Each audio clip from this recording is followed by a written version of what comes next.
जय जगन्नाथ। बहुत बड़ करेन्ट न्यूज ब्रेकिंग न्यूज। ओडिशार प्रथम महिला मुख्य सचिव भाव में कार्यभार ग्रहण करेंगे अनु गर्ग। बहुत बड़ करेन्ट न्यूज। प्रत्येक ओडिशार कॉम्पिटिटिव प्रिपरेशन होउथिबा छात्र छात्री माने जानिबा निहाती दरकार। वीडियो को स्टार्ट करिबा, वीडियो को शेष जाए देखिबे। अनु गर्ग प्रथम महिला चीफ सेक्रेटरी रूप में 1 जनवरी 2026 रु दायित्व ग्रहण करेंगे। वरिष्ठ भारतीय प्रशासनिक सेवा IAS अधिकारी अनु गर्ग जनवरी 1 2026 रु राज्यर ओडिशार प्रथम महिला मुख्य सचिव भाव में दायित्व ग्रहण करेंगे। से ओडिशा रे इतिहास सृष्टि करने को जाउछंती।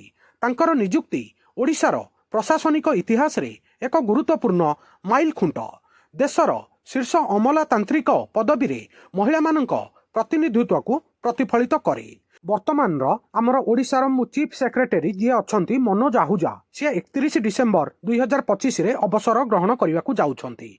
आउ अनु गर्ग तांको स्थान रे कार्यभार ग्रहण करिवे। अनु गर्ग होउछंती 1991 बैच रो ओडिशा कैडर रो IAS अधिकारी। तांकर 3 दशंधि अधिक समय एक्सपीरियंस अछि। पदोन्नति पूर्वरु से विकास कमिश्नर सहित अतिरिक्त मुख्य सचिव भाव में कार्य करथिले।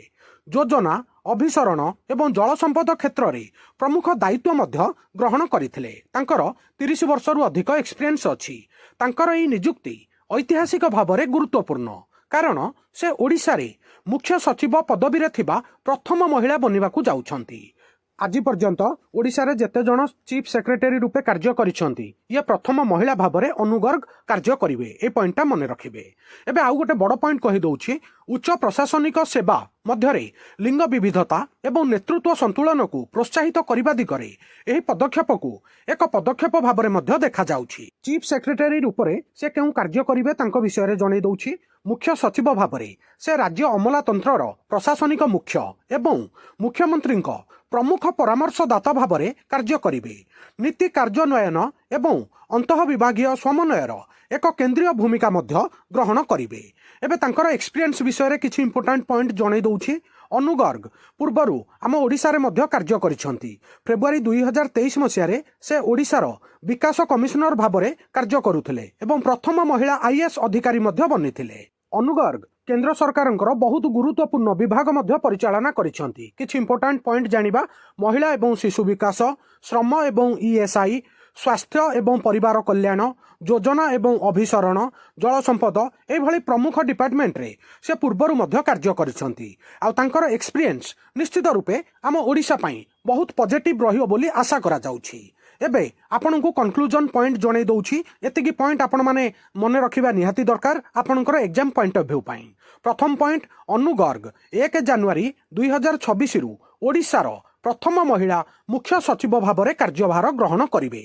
से ओडिशा कैडर 1991 बैच रो IAS अधिकारी थिले।